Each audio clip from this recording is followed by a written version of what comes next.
What's up guys, welcome back to my channel. If you're new here, my name is Julia. I'm a personal trainer and I create like health, fitness, lifestyle videos as well as some more informative, educational, personal training videos.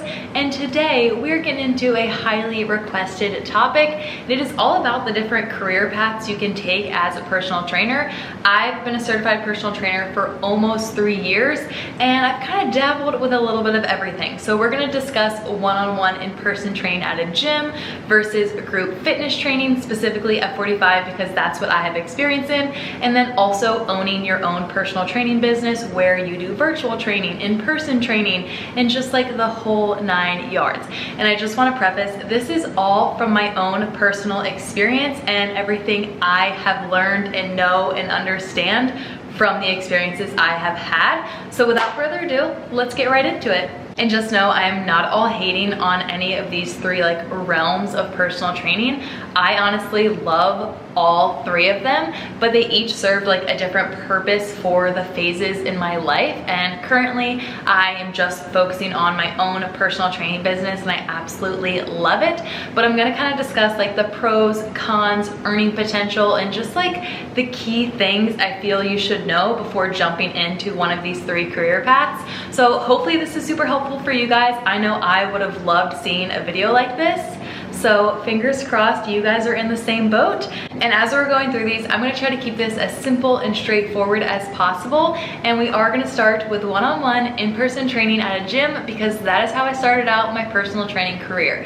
And I didn't really start at like a box gym. It was actually my university's campus rec center. I went to WVU and we had a huge rec center, but it was open to the public. So I wasn't just dealing with students and staff. Actually, all of my clientele were just people that lived in the Morgantown area. They didn't have anything to do with the school, but since the rec center was open to the public, they just had to purchase a membership and they were able to work out there. So starting with my pros, the rec center was fantastic in terms of starting my personal training career because they were so freaking helpful. They were very like student oriented. They wanted me to succeed and like kind of learn the whole personal training career with their help, which was incredible. So they got me all of my clients, which made it so much easier. They literally had them fill out some paperwork, sent them my way, and then it was all in my control. I could set up my meetings with them. I could set up our initial fitness assessment, schedule our sessions. It was wonderful. Them getting me my clients was such a huge help. And then also you have access to so much equipment and so many resources. So obviously at campus rec centers, there's typically tons of equipment. There's weight rooms, there's cardio rooms. We even had like a rock climbing wall. There was a pool, like just so much stuff you have access to.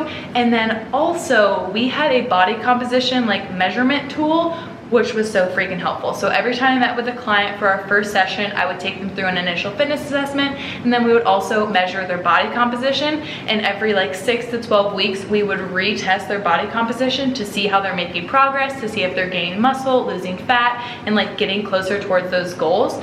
So the equipment and the resources was a huge pro as well. And then one last pro, which some may see as a con, but I definitely see it as a pro in terms of comparing it to other gyms. But at the campus rec center that I worked at, I was actually given $20 per hour while the client paid $50 for the session. At the time, I was a little confused. I was like, you know what, the gym is getting $30, I'm getting $20, and I'm the one doing all the work. Like, this doesn't make sense.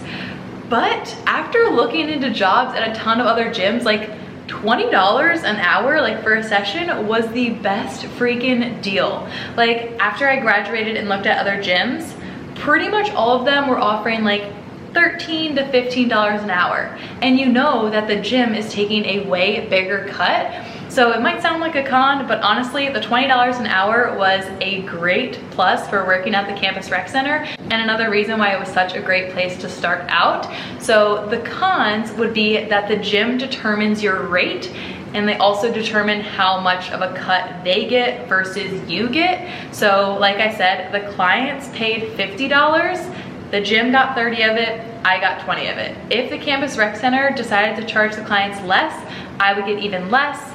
and if they decided to charge even more, I would get more. So just the gym being in control of that, I guess you could say, would be a con. And then also, this might just be a me thing, but having like a crowded gym, like it depends on the time you're training the client, but if I ever had clients at night, the rec center was crowded and it was hard to find equipment, and it was hard to like get space where you're like just alone with your client because there were so many people in there. I never had that problem in the morning with my morning clients. I usually had like the entire gym to myself, but you kind of do run into that like possibility of maybe not being able to use the equipment you want to use, or just like it being too crowded or loud, and maybe that makes your client uncomfortable. So the gym setting can be a pro, the gym setting can also be a con. It just kind of depends on like when you hit the gym, how busy it is at that time, and how your client responds to like that environment. But overall, I think working at like a gym is a fantastic way to get started, especially if you don't like to be in control of a lot of things, because like I said, the gym really handles like the whole business side of things, the pay structure and all that stuff. So if you just want to program your workouts for your clients and give them their workouts and take them through them, that is the perfect place to start. Once you want like more control, more autonomy, that's when I would look into opening your own online or in-person personal training business. But before we get into that, we're gonna talk about group fitness training next. And when I talk about group fitness training, I specifically mean F45 training, because that's the only group fitness type of training I have experience in, and I loved it. Like, I cannot recommend it enough. It is so freaking fun. So I actually started working at F45 at my campus rec center as well. It was the only group fitness class that you needed to be a certified personal trainer for, which like automatically made it feel like superior to me. I don't know, if you know group fitness, you know, okay? All the other group fitness classes, you just needed like a little group fitness certification for, but F45 was like the real deal, okay? You needed to be a certified personal trainer, you needed your CPR AED, and like, it was just top notch, okay? And it is so freaking fun. So when it comes to the pay structure for F45, all the F45s I have worked at, whether it was the one at my campus rec center or the one that I worked at in Pittsburgh, the payment is per class. At the campus rec center, I believe I was making $20 per class, and then in Pittsburgh, I was making $25 per class. And there's always another coach with you, because how F45 works, one coach during the like intro is kind of introing and talking through the class while the other coach is demoing. So it's really crucial to have both of those coaches there so you can like properly teach the class. And then during the class, you're really just acting as a personal trainer. You're going from person to person, correcting their form, helping them choose the correct weights, and the TVs are leading the entire class, which is why you need to be a certified personal trainer, because you're not just there leading the class, like happy-go-lucky, like motivating people. No, like you're actually correcting their form, making sure no one's getting hurt, making sure people are actually challenging themselves so that they can make the progress they want to make. So I seriously loved working at F45. Like, it is so freaking fun, such a fun environment, and just like the best people ever. And like I said, pay structure is by class. So classes are only 45 minutes. So while a lot of people are paid per the hour, it is paid per the class, and you do have to show up 30 minutes before class to kind of make sure the room is set up properly, make sure you know how the class flows that day, and then you do have to clean up afterwards. So technically you are working for a little bit more than an hour per class, but you are paid per class. At least all the F45s that I have worked at and all the F45s that like my friends have worked at, that is how the pay structure works. I don't think I really have many cons at all for F45, but I have so many pros. As you can tell, I absolutely loved it. The people, absolutely incredible, like the best community in the world. It is such a fun work environment. And another pro is that you don't have to worry about getting clients. Like, people want to take F45 classes. People want to walk through those doors and take those classes. They are so freaking fun. They change every single day. The workouts never repeat. Like, it's just always something new and fun and fresh. And it is all about functional training. So there's cardio days, there's strength days, there's like hybrid days that are mixed. Like, it's just a blast. If you haven't taken an F45 class, I highly recommend, even if it's like once a week, to like mix up your schedule. Just do it. It is so freaking fun. And it's very high energy. And one of the main pros, I would say, is that it gets you so comfortable working with people, because you're not in that one-on-one setting where like pressure is on, you know? Like you have to know how to answer every single question that a one-on-one client asks you. Like it's just you and them in that room. You need to know exactly how to answer, how to react, like how to respond to everything. But when you're in that group setting and you have another coach in the room, you kind of have someone to lean on if you don't really know the answer, or if you don't know how to progress or modify an exercise. You can look to that other coach. You can learn from those other coaches, and then you can also learn from the people in the room, and it gets you so comfortable like correcting someone's form and just getting experience with different weight selections and just different exercises in general. Since the workouts are always changing, you are constantly being exposed to tons of new exercises, tons of new like different forms of programming. Like the F45 workouts are actually very well thought out. There are a few of those workouts that I truly love and like all kind of replicate in my own workouts because they're very programmed and they're very methodical. So kind of learning from the workouts that you see on the screen, learning from your clients in the room, learning from the other coaches, it is just all around a great learning experience and a great way to get comfortable working with people. So I highly recommend. My only con would be if you don't like an exercise or a workout, you still have to teach it. Like if you have taken an F45 class, I'm sure you all know like there's some weird exercises from time to time. Like it's rare, but there are occasionally a few exercises that you look at and you're just like, what is this working?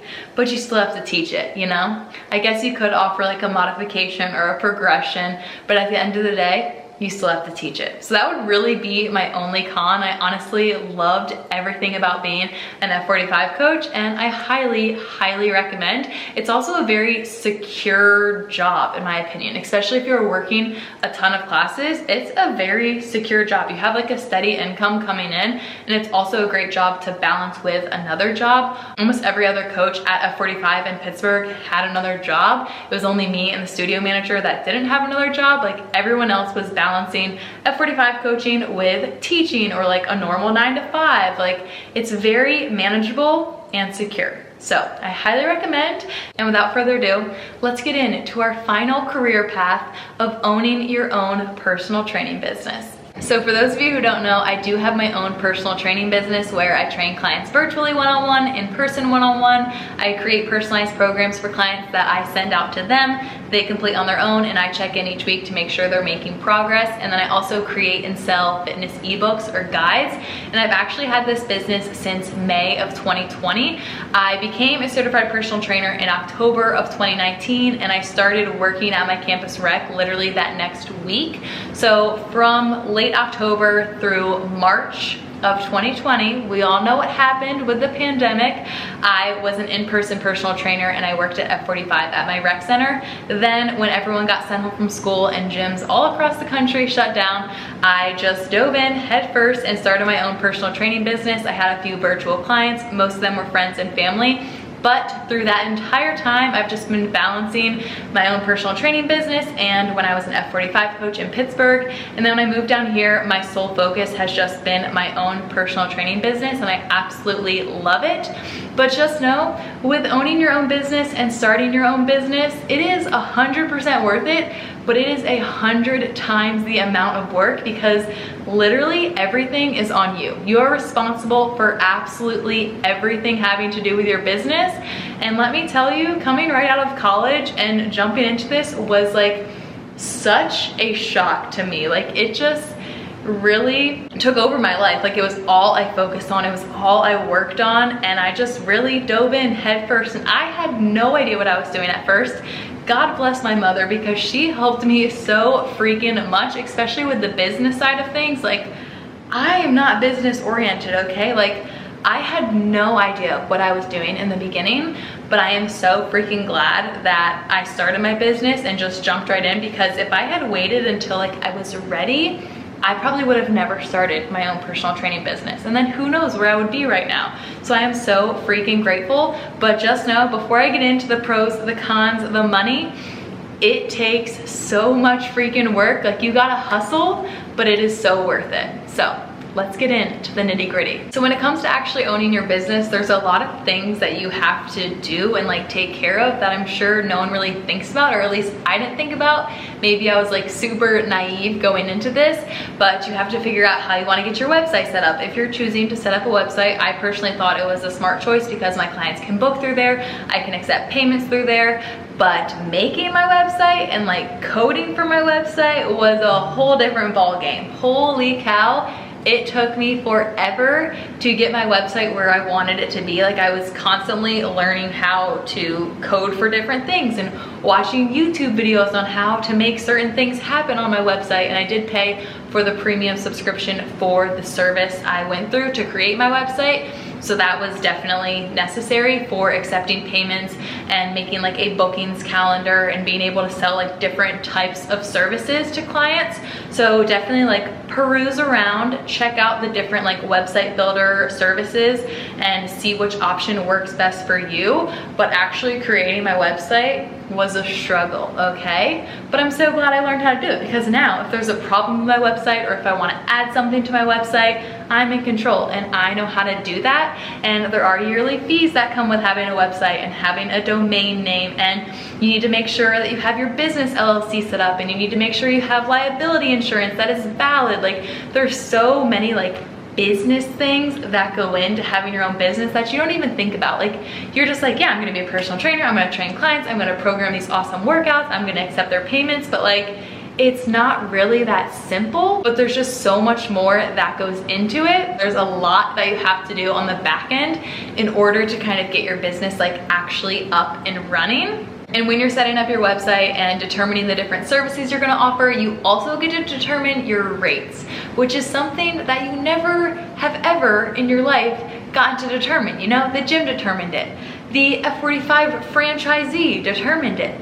But now you get to determine how much your services are worth to the people you are helping. So that is something that's really cool, but also kind of confusing, because you know, you don't want to lowball yourself and you don't want to like discredit your work by going super low, but at the same time, you want clients, you want people coming your way. So my advice is to start on the lower end, not super, super low, but like low enough that people are willing to take their chance with you because you're just starting out, you know? And then as time goes on, as you get more clientele, as demand increases, you increase those prices, because then you're really just holding on to those clients who are gonna pay the price you set because they know what you are giving them, what you are programming for them is actually going to elicit results. You know, like you have those high quality clients that are willing to pay the price for what they want. And just because you determine your rate, the website service you go through typically does take a cut. And the website service I go through, it does take a cut, but it's a very, very small cut, and it's a price I'm willing to pay for having the service. Like, that's how I'm able to accept payments in the first place. So just know that typically the website provider like service thing does take a small portion, but typically the cut is very, very minuscule. It's not like the whole gym taking 30 bucks, I get 20. Nothing like that at all, but just take that into consideration. And with that income, you also need to think about reinvesting into your own business. Since it is your business, like I said, you are literally in charge of everything. If you need to purchase certain things in order to grow your business, then do that. You need to keep track of your income and your spending, and you also need to pay your taxes. And let me tell you, taxes were like a punch in the face to me. I still don't understand them at all. Once again, thank goodness for my mother, because she helps me so freaking much with them.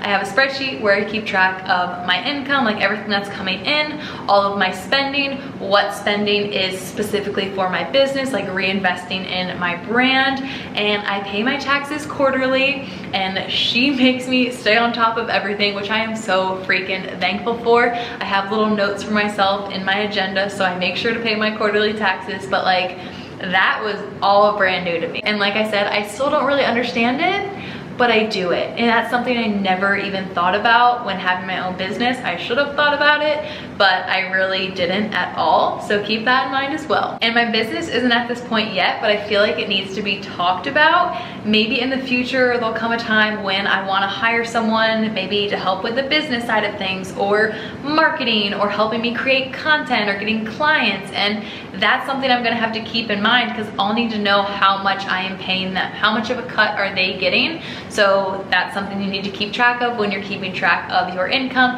and your spending, and also how much you are paying out your employees. But like I said, for right now, it is literally just me. But I honestly love running my own business and being in control of things. It is a lot, but I'm very type A, so I love it.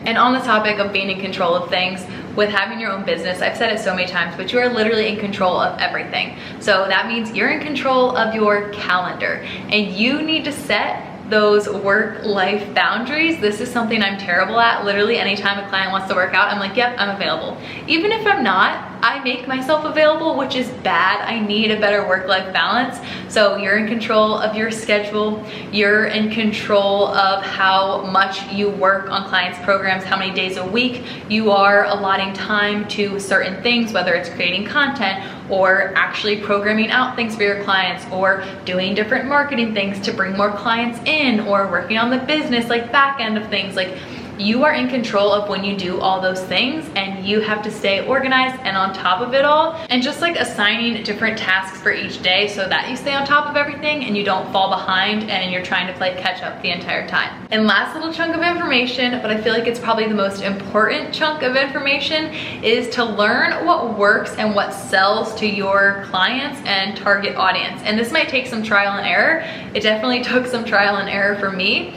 When I first started my business, I had a few personalized program clients, mainly friends and family. I got their programs out to them. I shared my exercise library with them. They worked through the programs. I checked in with them. Everything was going great, smooth sailing. But I realized it was a lot of work making these personalized programs, because everyone is different. They are personalized.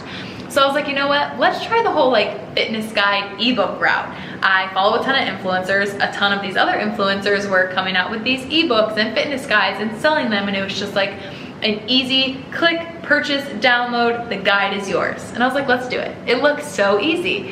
And I had so much freaking fun creating the workouts, testing the workouts, doing the photo shoots for the ebooks. They're still both available on my website. I have two of them. One is called Challenge Accepted. It is a completely body weight, no equipment, quick little like circuit style challenges ranging from like 8 to like 35, 40 minutes. And I actually still do those workouts sometimes as workout finishers, because they're so like short, sweet, to the point, and like a burner. And then I also do have Kickstart. That was my second ebook I released, and it is a dumbbell and resistance band only 9-week program. It is very programmed out. It follows a split.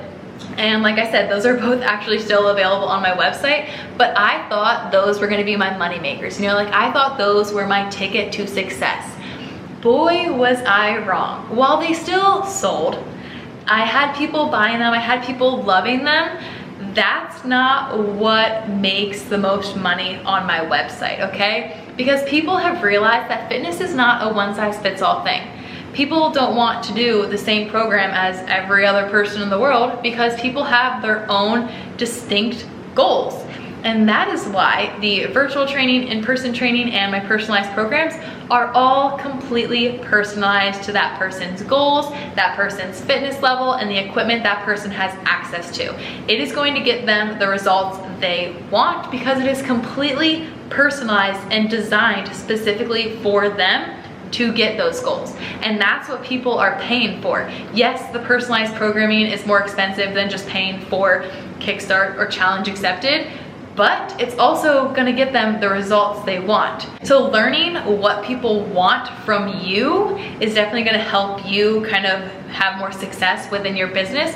And I have seen so much success with all of my clients, and it's just incredible to see. And yes, it is so much more work, but I seriously wouldn't trade it for the world. Like I love it. I love seeing these people have so much success from the programs I designed for them. So I've shifted pretty much all my focus to that. And yes, I do want to make fitness guides in the future, because I know it is definitely like the more affordable route for a lot of people. And a lot of people don't really have the option of being able to spend the amount of money I charge for a personalized program. So eventually in the future, I do want to make more fitness guides, but for right now, my focus is solely on my 13 clients and hopeful future clients coming in, because I want to make sure they are happy and getting the results they want, because I've realized that that is my main target audience, the people who want those personalized programs, because I know it is hard to come by. These days, a lot of influencers have an app and you can just follow their workouts on the app, or they just post their workouts on Instagram and you can just follow them. But like I said, it's not one size fits all. Those workouts don't work for everyone. My workouts that I post on Instagram that I personally do don't work for everyone. And my clients all have completely different programs. No two programs out of the 13 look anything alike. But from all of my clients I've ever had, I have never once been able to reuse a program. So just another testament to how much work it really is, but I promise it is so freaking worth it. All right, I feel like I have been rambling on and on forever. Hopefully I covered everything. I'm sure there's little things here and there that I completely forgot to mention, but for now, I feel like we're all probably tired of hearing my voice. So I hope that was super helpful. I hope you guys got some big takeaways and learned something from this, and hopefully it helped kind of make your decision more clear if you've been on the fence about which path to take. If you have any other questions about being a certified personal trainer, owning your own business, working at a gym, F45, just leave those questions down below, because I would love to help you. I would love to answer them. And just know, once again, this is coming from my personal experience. I'm sure other people have different experiences, different intel, but this is all from my personal experience, things I have lived through in my 3 years as a personal trainer, and I really hope you guys enjoyed it. If you did, don't forget to give it a like, make sure you're subscribed, and I will see you all next time. Bye.